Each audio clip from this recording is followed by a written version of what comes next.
Okay.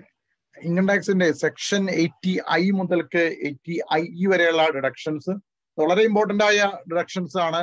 അത് എല്ലാവരിലും confusion ഉണ്ടാക്കുന്ന ഡിഡക്ഷൻസ് ആണ്. അതുകൊണ്ടിന്ന് 80IA മുതൽക്ക് 80IE വരെയുള്ള ഡിഡക്ഷൻസിനെ പറ്റി പരിചയപ്പെടാം. ഇൻകം ടാക്സ് റിട്ടേൺ സബ്മിറ്റ് ചെയ്യേണ്ട ഡേറ്റ് ഉണ്ട്. ആ റിട്ടേൺ സബ്മിറ്റ് ചെയ്യേണ്ട ഡേറ്റിന് മുന്നേ റിട്ടേൺ സബ്മിറ്റ് ചെയ്താൽ മാത്രമാണ് ഈ ആർസിസിക്ക് സെക്ഷൻ 80IA മുതൽക്ക് 80IE വരെയുള്ള ഡിഡക്ഷൻ കിട്ടുള്ളൂ, അല്ലെ കിട്ടില്ല. അതുള്ള പ്രധാനപ്പെട്ട കാര്യമാണ്.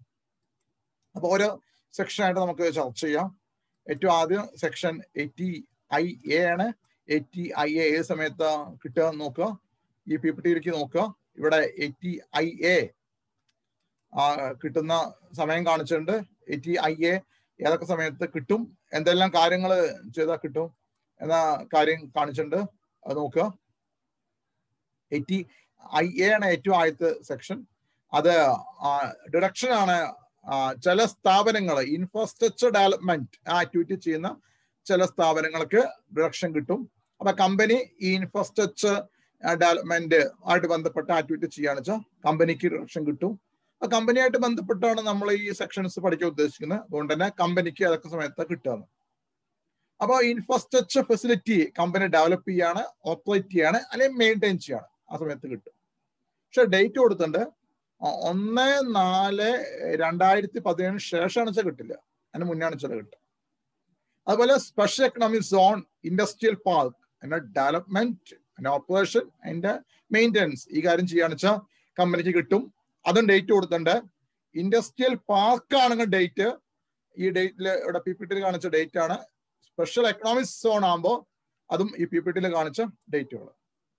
ഇനി മറ്റൊരു കാര്യം, ഈ ജനറേഷൻ ഡിസ്ട്രിബ്യൂഷൻ പവർ ആ ആക്ടിവിറ്റിയായിട്ട് ബന്ധപ്പെട്ട് വർക്ക് ചെയ്യുന്ന കമ്പനിക്ക് റിഡക്ഷൻ കിട്ടും. അത് 31/3/1993 1/4/2017 ആ രണ്ട് ഡേറ്റുകൾക്ക് ഇടയ്ക്ക് ഈ ഒരു ആക്ടിവിറ്റി ചെയ്യുന്ന കമ്പനികൾക്ക് കിട്ടുക. പിന്നെ അപ്പൊ ഈ ജനറേഷൻ ഡിസ്ട്രിബ്യൂഷൻ പവർ ആയിട്ട് ബന്ധപ്പെട്ട ആക്ടിവിറ്റിയിലാണ് ഡേറ്റിനുള്ളിൽ ചെയ്യുക. അടുത്ത കാര്യം, start transmission or distribution by laying a network new transmission or distribution line, ആ ഒരു ആക്ടിവിറ്റി ഈ ഡേറ്റുകൾക്കുള്ളിൽ ചെയ്യാം, ആ കമ്പനിക്ക് കിട്ടും ഈ സെക്ഷൻ അനുസരിച്ച്. അപ്പോൾ സബ്സ്റ്റാൻഷ്യൽ റിനോവേഷൻ ആൻഡ് മോഡേണൈസേഷൻ ഇത് ചെയ്യുന്ന കമ്പനികൾക്ക് കിട്ടും. അതുപോലെ റീകൺസ്ട്രക്ഷൻ അല്ലെങ്കിൽ റിവൈവൽ, ഒരു പവർ ജനറേറ്റീവ് പ്ലാന്റ് ഉണ്ട്, അതിന്റെ റീകൺസ്ട്രക്ഷൻ അതുപോലെ റിവൈവൽ അത് ചെയ്യുന്ന കമ്പനികൾക്ക് 100% പ്രോഫിറ്റ് കിട്ടുക കേട്ടോ. 10 കണ്ടിന്യൂസ് ആയിട്ടുള്ള അസസ്മെന്റ് ഇയേഴ്സിന് ആണ് ഡിഡക്ഷൻ കിട്ടുക 100%. വളരെ പ്രധാനപ്പെട്ട ഒരു ഡിഡക്ഷൻ ആണ്. ചില ജനറൽ കണ്ടീഷൻസ് ഉണ്ട്. ഈ കണ്ടീഷൻസ് പാലിച്ചാൽ മാത്രമാണ് ഡിഡക്ഷൻ കിട്ടുള്ളൂ. ആദ്യം ജനറൽ കണ്ടീഷൻസ് ആണ്. ഒന്നാമത്തെ കാര്യം, നിലവിലുള്ള ഒരു പ്ലാന്റ് അതിന്റെ റീകൺസ്ട്രക്ഷൻ ആയിട്ടോ അത് ഡിവൈഡ് ചെയ്തിട്ടോ ആയിരിക്കാൻ പാടില്ല ഈ പുതിയ പ്ലാന്റ് ഉണ്ടാക്കേണ്ടത്. അതുപോലെ തന്നെ പണ്ട് ഉപയോഗിച്ചിരുന്ന പ്ലാന്റോ മെഷീനറിയോ ട്രാൻസ്ഫർ ചെയ്തിട്ട് അത് ഉപയോഗിച്ചിട്ട് പാടില്ല ഈ പുതിയ അണ്ടർടേക്കിംഗ് നമ്മൾ ഉണ്ടാക്കിയെടുക്കേണ്ടത്.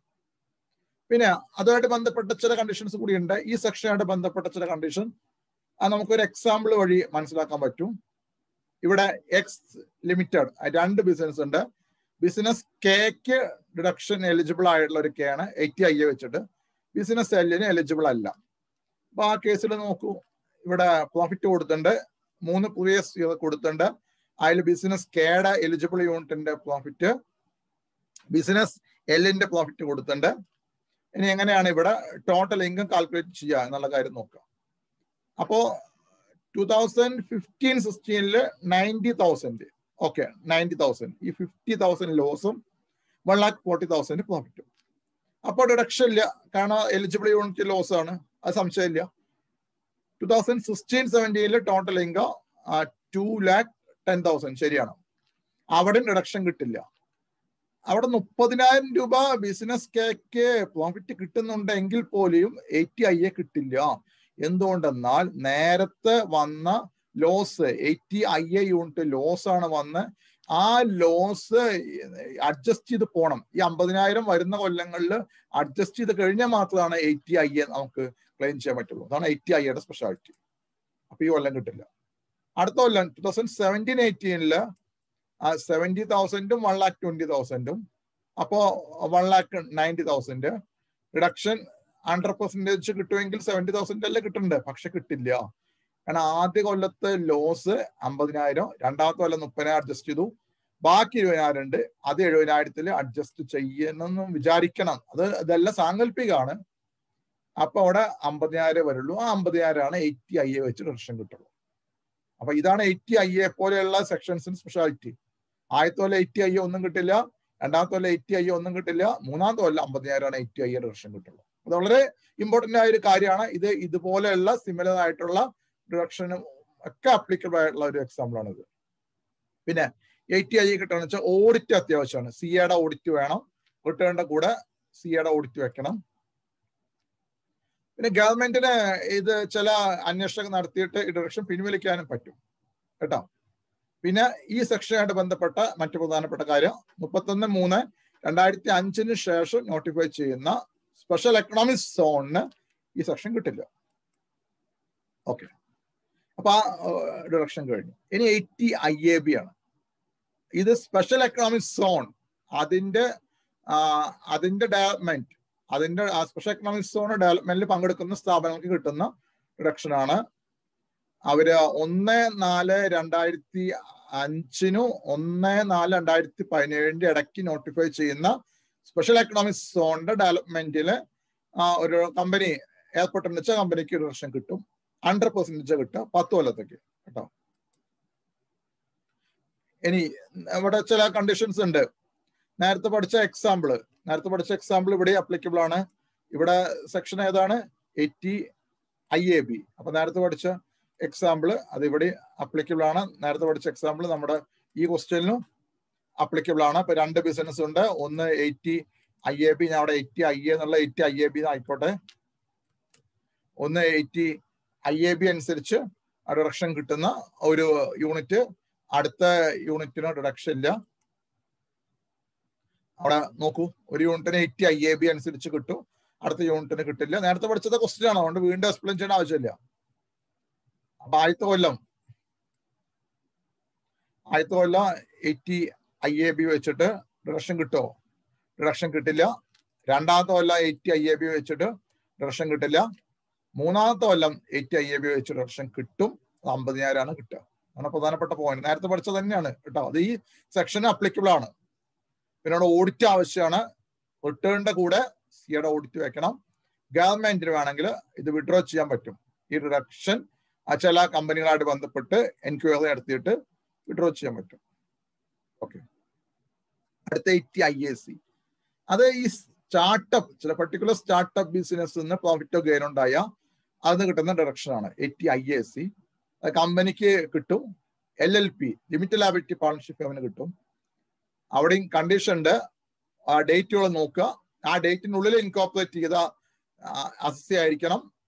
ടോട്ടൽ ടേൺ ഓവർ 25 കോടിയിലേക്ക് അധികം പാടില്ല കേട്ടോ. 80IAC ക്ലെയിം ചെയ്യുന്ന പ്രീവിയസ് ഇയറിൽ ടോട്ടൽ ടേൺ ഓവർ 25 കോടിയേക്ക് അധികം പാടില്ല. പിന്നെ ഇതുമായിട്ട് ബന്ധപ്പെട്ട മറ്റു കാര്യങ്ങൾ, deduction under the section shall be available to eligible സ്റ്റാർട്ടപ്പിനെ കിട്ടുക.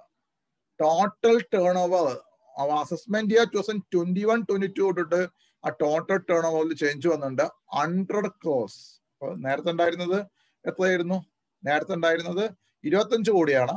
ഇപ്പോ 2021-22 എന്ന അസസ്മെന്റ് ഇയർ മുതൽക്ക് അത് ചേഞ്ച് വന്നു. 100 crores-നേക്ക് അത് എക്സീഡ് ചെയ്യാൻ പാടില്ല സ്റ്റാർട്ടപ്പിന്റെ ടേൺ ഓവർ. ആ സമയത്താണ് ഡിഡക്ഷൻ കിട്ടുക. അപ്പൊ 21-22 ചേഞ്ച് വന്നു. ഇനി 100% കിട്ടുക 3 അസസ്മെന്റ് ഇയേഴ്സിന് കേട്ടോ. പിന്നെ 3 അസസ്മെന്റ് ഇയറിനെ കിട്ടുക. 3 consecutive assessment year out of 10 year. ആ 10 കൊല്ലത്തില് ബിഗിനിങ് ഫ്രം ദി ഇയർ, ഏത് കൊല്ലാണോ ഈ 2021-22 ചേഞ്ച് ആണത്. നേരത്തെ ഇത് ഉണ്ടായിരുന്നില്ല. അപ്പൊ അത് നോട്ട് ചെയ്ത് വെക്കണം. നേരത്തെ 100% സച്ച് പ്രോഫിറ്റ് എന്നാണ് ഉണ്ടായിരുന്നത് 3 കൊല്ലത്തേക്ക്. ഇപ്പൊ അത് ചേഞ്ച് വന്നു. എങ്ങനെയാണ്? 21-22 ചേഞ്ച് ആണത്. ഈ 3 കൊല്ലം എന്നുള്ളത് 10 കൊല്ലം ഔട്ട് ഓഫ് 10 ഇയേഴ്സ് എന്നായി ചേഞ്ച് ചെയ്തു. ഈ 3 കൊല്ലം എന്നുള്ളത് 21-22 വന്ന ചേഞ്ച് ആണത്.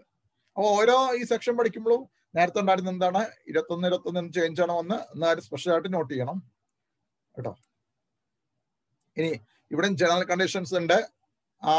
എല്ലാ സെക്ഷൻസും ഉള്ള അതർ ജനറൽ കണ്ടീഷൻസ് ആണ് ഇവിടെ. അതർ കണ്ടീഷൻസും ആ ക്വസ്റ്റ്യൻ ഒക്കെ ഇവിടെ ബാധകമാണ്. നേരത്തെ പഠിച്ച എക്സാമ്പിള് ഇവിടെ ഇവിടെ സെക്ഷന്റെ പേരേതാ, സ്റ്റാർട്ടപ്പിന്റെ സെക്ഷൻ 80 IAC. അപ്പോൾ ആ നേരത്തെ പഠിച്ച ക്വസ്റ്റ്യൻ എല്ലാം തന്നെ ഇവിടെ അപ്ലിക്കബിൾ ആണ്. ആ ക്വസ്റ്റ്യൻ അതേ ഫിഗറൊക്കെ തന്നെയാണ്, ഞാൻ കൊണ്ട് വീണ്ടും റിപ്പീറ്റ് ചെയ്യണില്ല. 80 IAC ആ ഫിഗറൊക്കെ തന്നെയാണ്. 80 IAC ഒരു യൂണിറ്റ് 80 IAC എലിജിബിൾ ആവും. അപ്പൊ കണ്ടോ നേരത്തെ പഠിച്ച അതേ തന്നെ കാര്യങ്ങൾ, അതെ. അപ്പൊ അത് ഈ 3 സെക്ഷനും ഇങ്ങനെ അതേ കാര്യം അപ്ലിക്കബിൾ ആയി വരികയാണ്. അപ്പൊ അത് വീണ്ടും വീണ്ടും ഞാൻ റിപ്പീറ്റ് ചെയ്യണില്ല കേട്ടോ. ഓഡിറ്റ് വേണം, സിയുടെ ഓഡിറ്റ് വേണം. ആ ഓഡിറ്റ് റിപ്പോർട്ട് റിട്ടേണിന്റെ കൂടെ അയക്കണം. ഗവൺമെന്റ് വേണമെന്ന് വെച്ചാൽ അന്വേഷണം നടത്തിയിട്ട് ഇത് വിഡ്രോ ചെയ്യാം. ഓക്കെ, അപ്പൊ ഈ 3 സെക്ഷനും നന്നായിട്ട് മനസ്സിലാക്കുക. ബാക്കിയുള്ള അടുത്ത വീഡിയോയിൽ എക്സ്പ്ലെയിൻ ചെയ്യും. ഓക്കെ.